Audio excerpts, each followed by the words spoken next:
Hi, I'm Tessa, a veteran educator working in the field of special education. And I'm Kim, mom of 2 autistic boys and a late diagnosed autistic person myself. And welcome to Totally Over the Spectrum, where we dive into embracing autism through understanding and support. Hi, and welcome to episode 19, where we're talking about autistic stereotypes.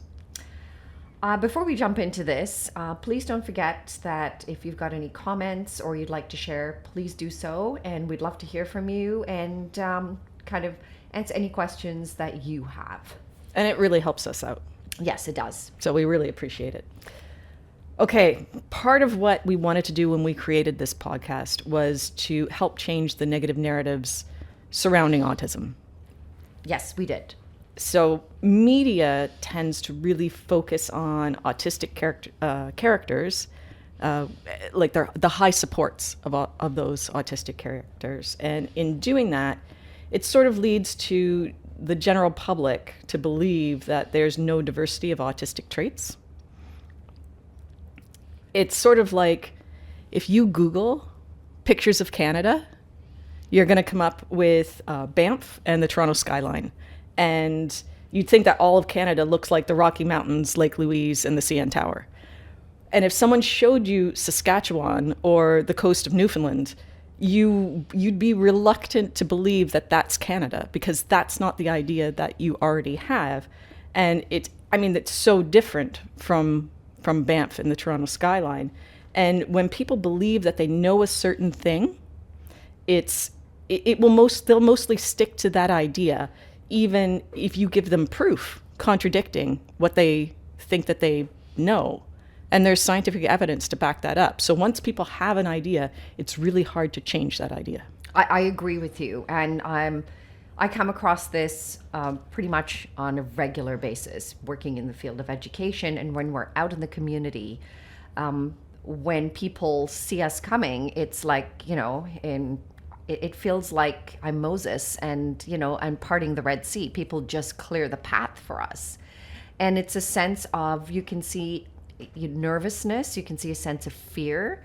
And I'm, and it irks me. It really does irk me. And I'm like, this is a human being.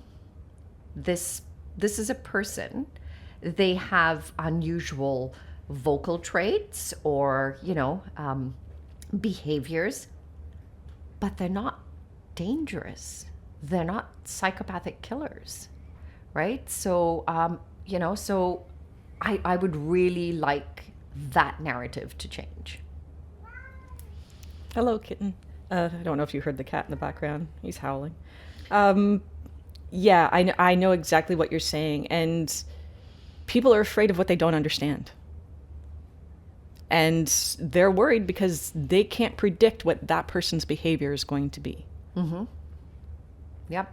So it's really incumbent on the media to put out some really good portrayals and diversity in those portrayals. Yes, there are a few out there that are great portrayals. Like the life and story about Temple Grandin is actually done very, very well. That portrayal is done. And I believe the reason it was done so well is that she was like, okay, this is a story about me. If you're going to do a story about me, it better be as realistic as it can about my life and my experiences. So she was pretty much dictated how this movie was going to, unfold. And for me, it was one of the best movies that I have seen out there. I did see her on an interview, and she said that there were a few things that didn't happen quite in the way that they portrayed them in the movie, but overall, you're right. It was, and I understand they're also telling a story that has to be interesting. So you need to give a little bit of compromise creativity there. And that's what she did say. She did allow a little bit of creative, looseness in there, but she said, but in all, it was a real. It depicted her life really, really well. So I know generally when people think about autism, they think about Rain Man. And the reason they think about Rain Man is because that was sort of the first really big public appearance of a main character who was autistic. So if we look at Rayman, I mean, white, male, savant, high support needs. That's what people think. That's what they still think. That movie's over 35 years old. That was 1988. And still, that's what people think because that's probably their first introduction. Yes. And I think one of the other ones for the younger generation was What's Eating Gilbert Grape, right? Oh, Gilbert Grape. Grape, that's Right, it. right.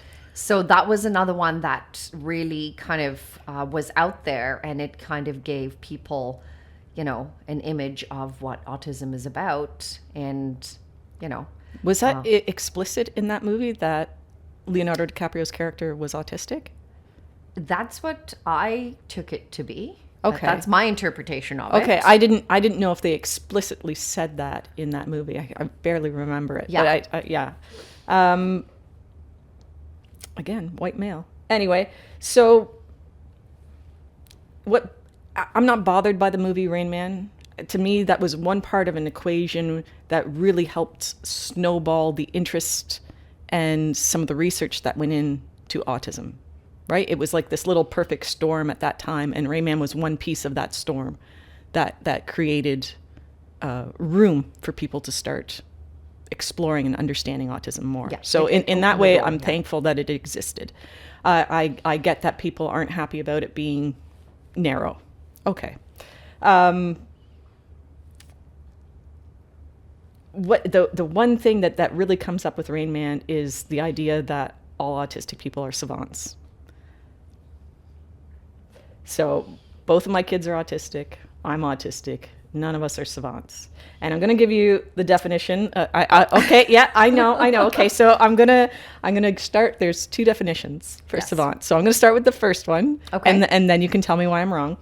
The first one is a person who has an exceptional aptitude in one particular field, such as music or mathematics, despite having a significant impairment in other areas of intellectual or social functioning.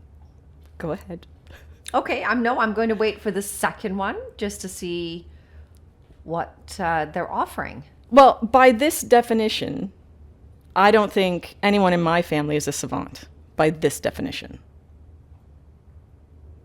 You have traits of it, absolutely, and that's what I believe. Everybody has traits of it. But, I mean, by this definition, I don't have a significant impairment in intellectual or social functioning. I certainly have difficulties in social functioning, but not a significant impairment. Not an impairment, yes. Okay. Correct. The other definition of savant is a very learned or talented person in a specific area. And to me, under that definition, pretty much every autistic person is a savant because we tend to really learn in depth about our special interests to such a high degree that we are going to know an awful lot about it. Yes. So I would agree more with the second definition than the first. Absolutely. But when you combine the two of them, it actually, it actually gives us a good understanding of the spectrum in which autism really is, right? So you do have, when you kind of marry the two, you have all aspects of it. And that's really what autism is all about.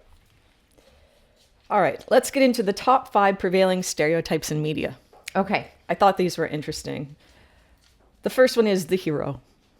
So autistic people are heroes when the writers are looking to sensationalize autistic traits, right? And it's entertaining to watch superhero movies, but this can be really harmful stereotype for autistic people because it minimizes the fact that autism is a disability. And there are some serious struggles. Mm-hmm. And it also seems like a way for neurotypical people to say, hey, don't worry that you're autistic because you can do this great thing. And they think that that's like glass half full. And really what they're saying is, oh, well, yeah, autism is a terrible thing, but hey, you can do this one thing that's really cool, right? That's awful. So it's like, don't worry about your crippling sensory sensitivities because, hey, you're a really good knitter. I'm not dissing knitting because I'm a knitter. That's why I used it. But you know what I mean? Like why can't you be an entire person? Yeah, so they're downplaying everything else in order to make themselves feel good about it, and focusing on the positive. And yeah, great. You do need to focus on the positive in order to improve some of the lagging skills. Yes, I agree on that. You use the strength of one to, to build the increase of the other. But yeah, I think definitely that's what's going to happen. Yeah, it's ableist to me, right? Yep. Okay, and then you sort of have the opposite one, which is the burden. And autistic people are burdens in media when writers want to highlight the struggles, right? So we sensationalize one aspect or another aspect. And usually they want to highlight the struggles that the neurotypical family has or friends have, and try to elicit some sympathy from their viewers, right? So you often see this in the news too, not just in fictional characters, where they really sensationalize all like meltdowns or those like any sort of violence in the home. They sensationalize that so that people have this understanding or this idea that that's what autism looks like. Yeah. And I think that is more, to me, more commonly accepted in society, is that people with autism are generally violent and they're not. Right? So, like I said, when we're out in the community and there's, it's kind of entertaining to me, because it's at the same time as it irks me. It's like, but I was like, hey, I have a clear path to where I'm going. So that's my kind of glass half, half full over there attitude towards it. So I'm not saying that there aren't any struggles or that it's easy to be a caregiver. I'm a single mom. I know how much work it is. I just think that the autistic individuals in those stories deserve to be better represented as like entire, complex, and worthy people, right? Yes. We are not just the sum of our traits. And I think a lot of people out there are going to say it is a struggle, understanding, being able to support their loved ones with their day-to-day, in the beginning, struggles in understanding and adjusting to who they are as a person, and all of the sensory needs that come and go with who they are. It never just stays permanently. Some interests will come, some interests will go, some sensory needs will be at its peak, and some will be, very mild. So as a neurotypical person, that understanding piece becomes really difficult at first, because it's a lot of work to build up that understanding, that knowledge base, that comfort zones and predictability, right? So yes, it is a struggle for a lot of neurotypical people, but once they get into a routine, into a groove, then yes, it does get a lot better. Yeah, I'm not saying that there aren't some behaviors that are really difficult. Like I've read real stories by parents where their children destroy the house, right? And I mean, I don't have any personal understanding of that behavior, and I don't have any judgment of that behavior. It's just my initial thought is always, but why is that happening?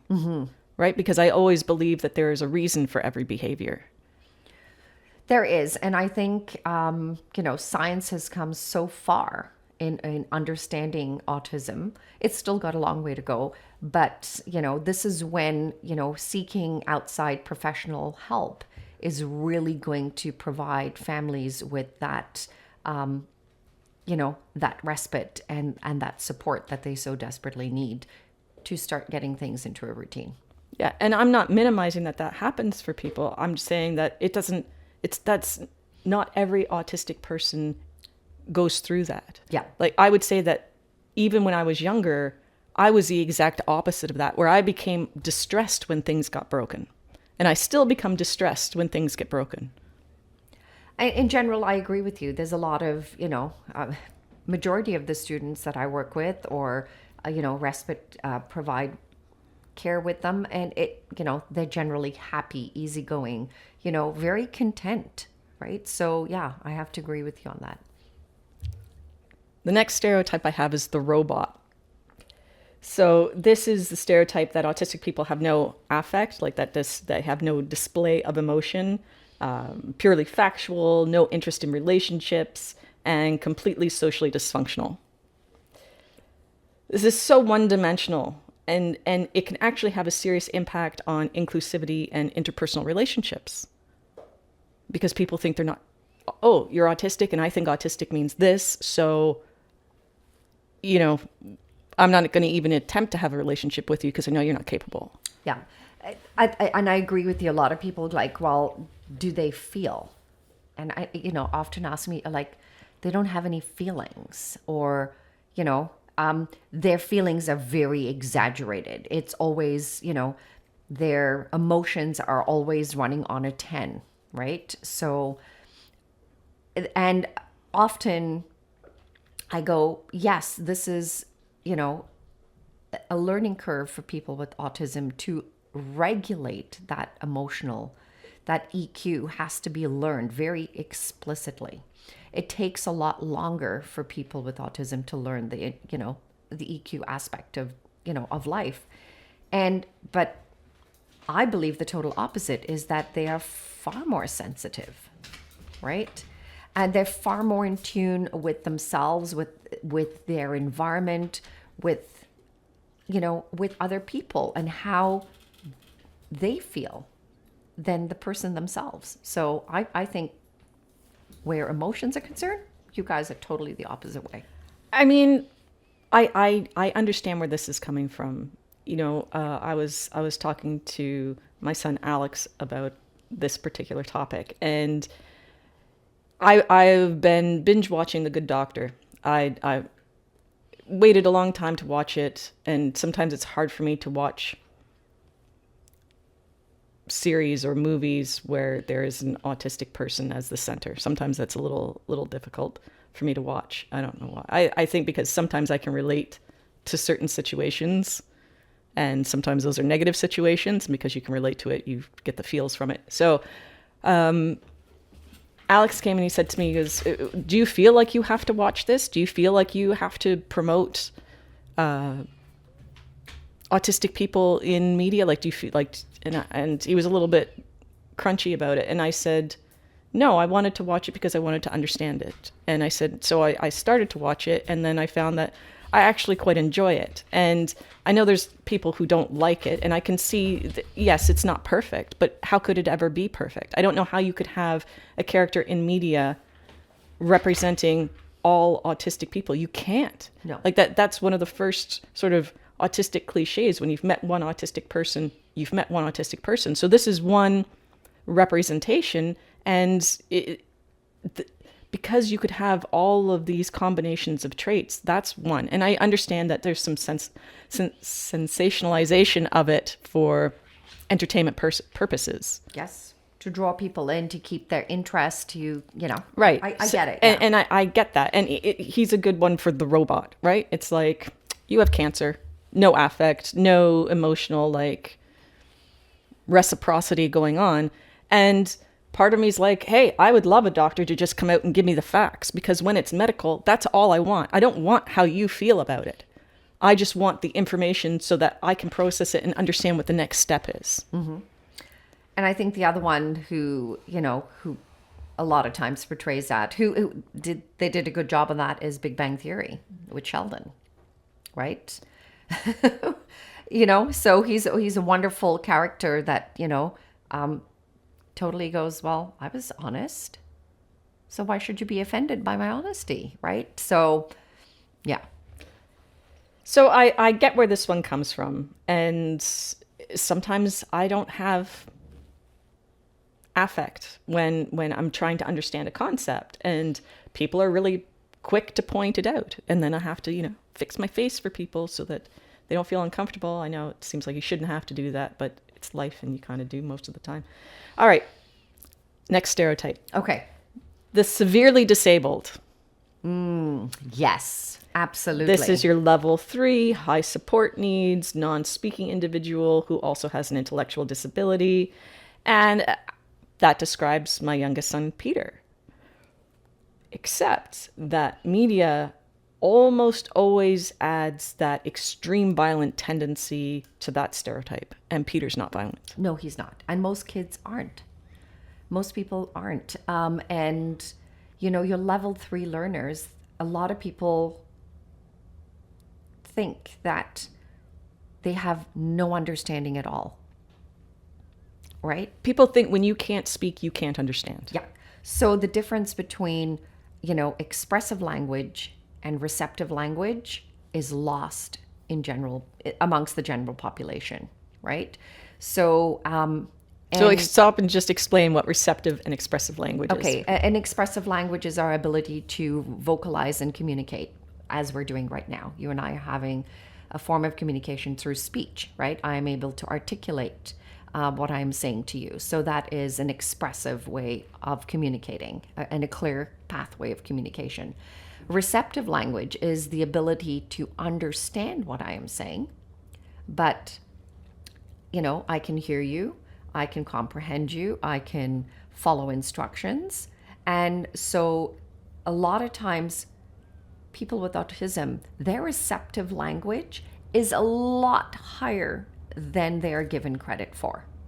Right. So in back and forth communication, they call that reciprocal communication. So when I am talking, I'm the one using expressive language for my thoughts and feelings and portraying the information from me. And you on the receiving end are receiving that. You have the receptive language. Yeah.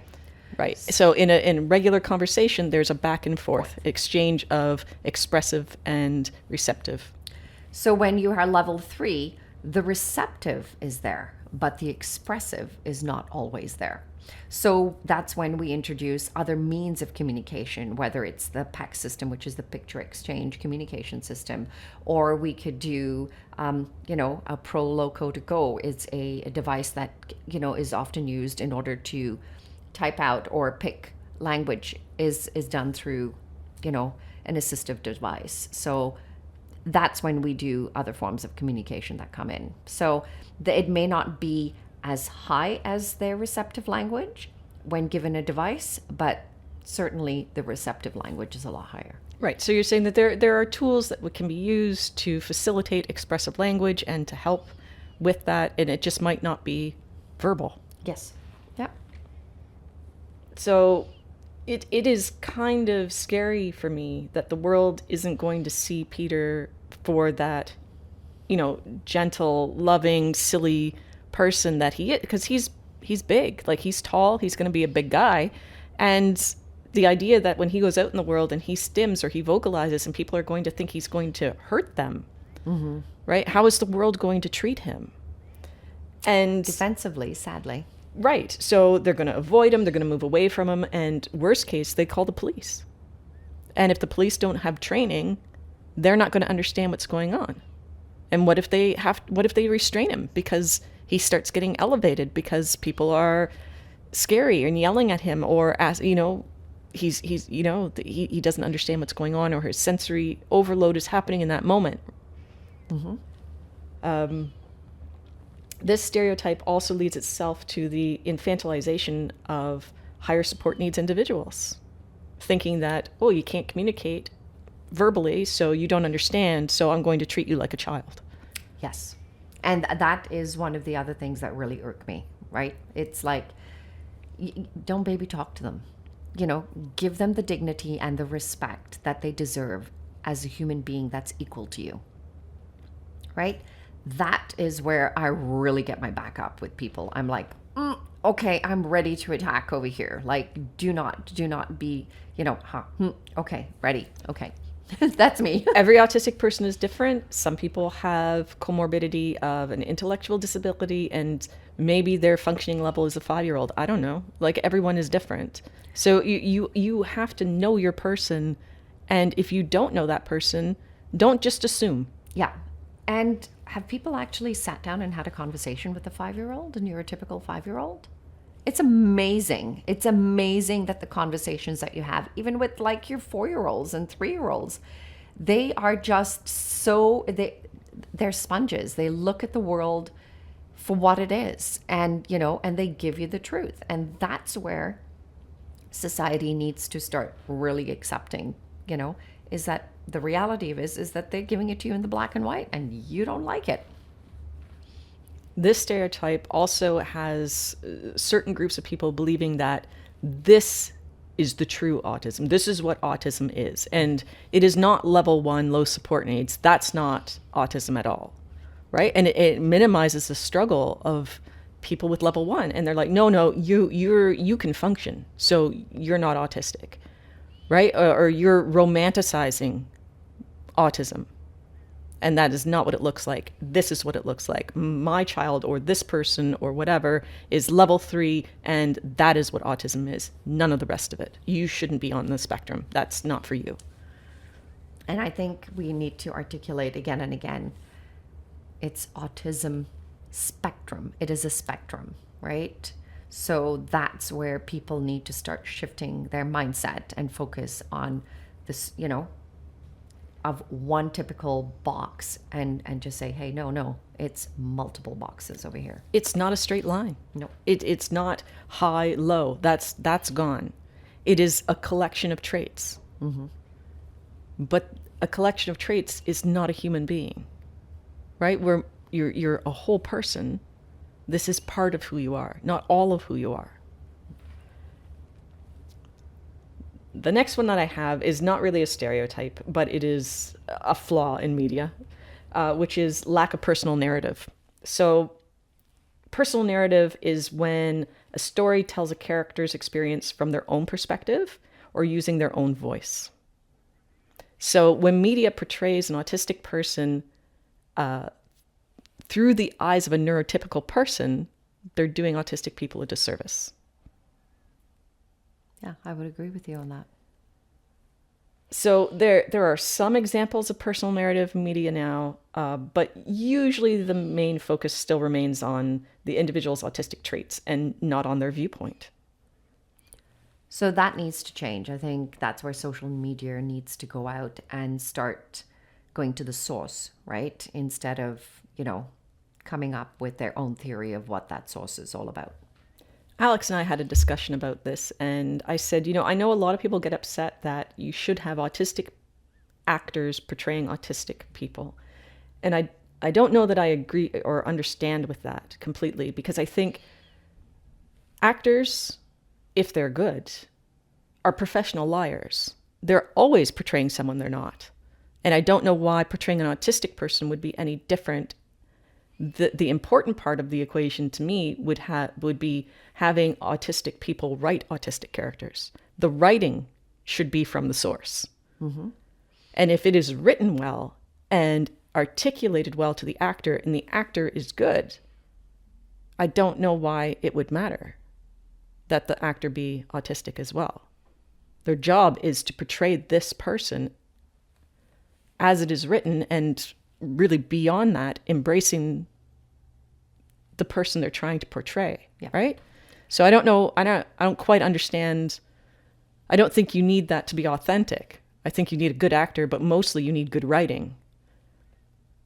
I can see where you're going with that. Right? Does that make sense? It makes sense to me. Yeah. I don't really. I'm not quite on board with that.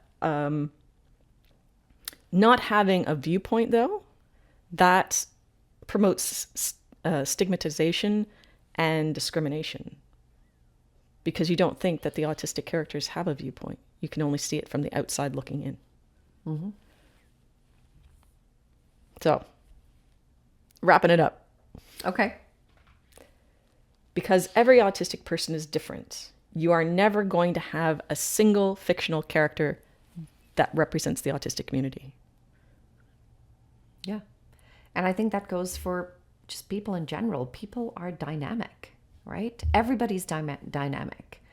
Everybody has their own flaws, and own strengths. And, you can appreciate it when you can relate to that person because they reflect a lot of your abilities or who you are. And you kind of relate much better when you see that person in your, in yourself. But, Yeah, social media has a long way to go, and it's a huge it's a mind-boggling and overwhelming, you know, concept to tackle, right? It just, I go, where do you even possibly begin? I know that we have more autistic representation in media now than ever before, which is great, right? We have a character on Sesame Street and they do a really good job. But because media is usually the primary source of information for a lot of people, misrepresentation or poor representation can have a huge impact in the real world. The domino effect, absolutely. Right? So that can lead to social exclusion, isolation, harassment, bullying, violence, limited access to employment or to employment advancement, reduced autonomy and independence, mental health issues like anxiety and depression. I believe that media has the responsibility not only to have autistic people in the writing process, like I think that that should be a given, but I think they also have the responsibility to diversify their autistic characters and have representation across or over the spectrum and not just these specific stereotypes because it sells. Once again, how do you even start to break down these barriers, right?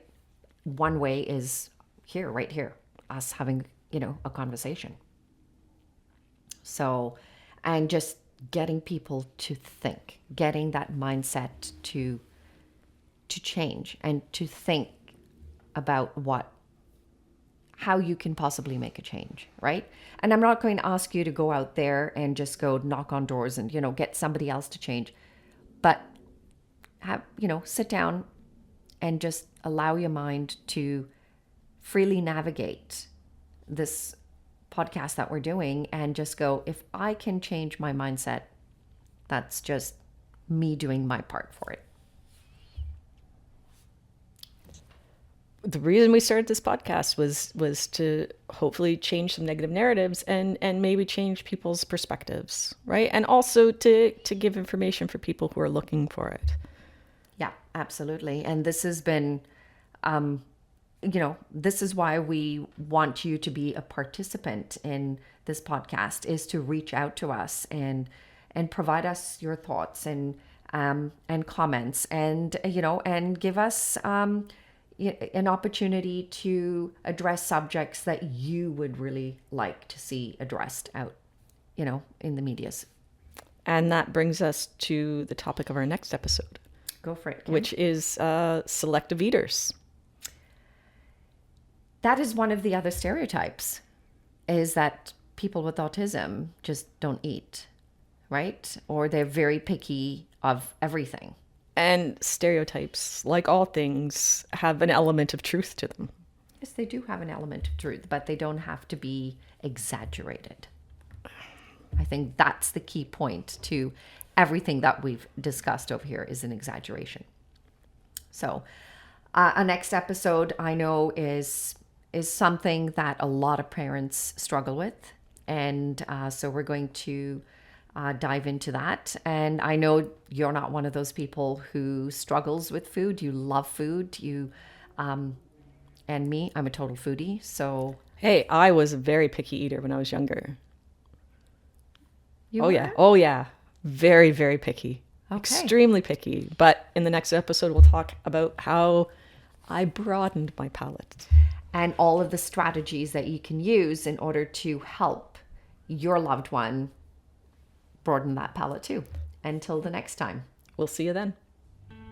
Thanks for tuning in. If you know someone who might find this episode helpful, feel free to share. Also, check out our website and socials linked in the description.